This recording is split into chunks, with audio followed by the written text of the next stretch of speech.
Hello வணக்கம். இது உங்கள் சிவி ஜோன் சொல்லாமல் எப்படி இருக்கீங்க? இப்போ பார்த்தீங்கன்னா சூப்பரான ப்ரொமோ ஃபைவ் வந்திருக்கு. அடடாடாடா, என்னடா இது, இந்த கேப்டன்ஷிப் பற்றி கேட்கலையேன்னு நினச்சேன், வந்துருச்சு. ஏன்னா பிரவீன்ராஜ் மோசமாக வந்துட்டு இந்த சிங்சக் பண்ணுற விஷயங்கள், அதாவது அன்பு கேங் வந்துட்டு சாரி கேம் விளையாடக்கூடாது, அவருக்கு பிடித்தவர்கள் சாரி கேம் விளையாடக்கூடாது, ஆனால் விஜய் பார்வதி மட்டும் சாரி கேட்கணும். இது இன்னைக்கு வரப்போகுது, சரிங்களா? இப்போ வந்து கேட்குற விஜய் சேதுபதி ஃபஸ்ட்டே அசிங்கமாக, இது ஆர்மி கேம்பா இல்லை என்எஸ்எஸ் கேம்பான்னு கேட்டார்.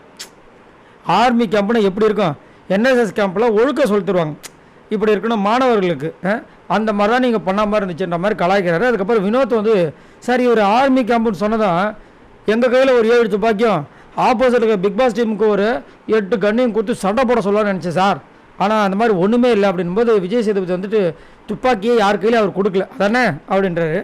திவாகர் வந்து பொங்குறார். சார் பிரச்சனையை ஹேண்டில் பண்ணுறதுல வந்து அவருக்கு பிடிச்சவங்களுக்கு ஒரு மாதிரியும் தெரியாதவங்களுக்கு ஒரு மாதிரியும் பண்ணலாம் சார். அதே மாதிரி அவர் பார்வையை பார்த்தாலே எங்களுக்கு பயமாக இருக்குது அப்படின்னு அவங்களோட மனக்குமரில் வியானா எடுத்து வச்சாங்க சார் அப்படின்னு வியானா வந்து பேசுகிறாங்க. என்னன்னா சார் அவங்க பார்க்குற பார்வை அப்படியே நம்மளை கில் பண்ணுற மாதிரி இருக்குது சார், பயமாக இருக்குது சார், அப்படியே ஒரு பார்த்தாலே பயமாக இருக்குது சார்னு சொல்லிட்டு பிரவீன் மேலே பயங்கரமான ஒரு புகாரை வைக்கிறாங்க. பிரவீன் மூஞ்சே மாறுது. ஐயோ, நேற்றே சூறாவளி காட்டுற மாதிரி வந்துட்டு நம்ம ஆள் பேசினார், இப்போ கம்ப்ளைண்ட் வர வச்சுருக்காங்க, என்ன பண்ண போகிறா தெரியலேன்னு அப்படியே முழிக்கிறாரு. நம்ம ஆளும் பயங்கரமாக கேட்டுட்ருக்காரு விஜய் சேதுபதி, என்ன நடக்க போகுதுன்னு தெரியல. ஆனால் வந்துட்டு இது நல்ல விஷயம். ஏன் அப்படின்னா பிரவீன்ராஜ் வந்து நான் ஆசைப்பட்டேன் ரொம்ப, அவர் கேப்டனாக வந்தாருன்னா சம்பவம் பண்ணுவார். கடைசி வரைக்கும் சம்பவமே பண்ணல.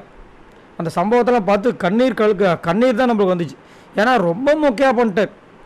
கனியே பரவாயில்ல பொழுது எல்லா இதையும் வந்துட்டு அவங்களால முடிஞ்ச வரைக்கும் ஹேண்டில் பண்ணாங்க. அதே மாதிரி கனி வந்து ஒரு சில இடங்களில் வந்துட்டு ஆதருக்கு ஆப்போசிட்டாக பேசினாங்க, எஃப்ஜேக்கு ஆப்போசிட்டாக பேசினாங்க. ஆனால் இவர் எல்லாத்துக்கும் சொம்பு தான். அதுலேயும் வந்துட்டு சொல்கிறாரு, நாமினேஷன் ஃப்ரீ பாஸை கனி கொடுத்துட்டு தப்பு பண்ணிட்டேன் என்னப்பா, ஏன்னா அவங்க ரொம்ப குரூப்பிசம் பண்ணுறாங்களாம், யார் அதுலேயே இருந்துக்கிட்டே இவர் குரூப்பிசம் பண்ணுறாங்க, அந்த நாமினேஷன் ஃப்ரீ பாஸை உனக்கு கொடுத்துருக்கணும்னு சொல்லிட்டு விஜய் பார்வதி கிட்ட சொல்கிறார். விளக்கு அணைஞ்சு போச்சு, விளக்கை பற்ற வச்சிருக்கலாம் முன்னாடியே அப்படின்றாரு. அணைஞ்சு போனதுக்கப்புறம் எப்படி பற்ற வைப்பீங்க, என்ன நடக்குது ஒன்றுமே புரியல பண்ணுற மாதிரி இருக்குது. சரி, நீங்கள் உங்களோட கருத்தை சொல்லுங்கள்.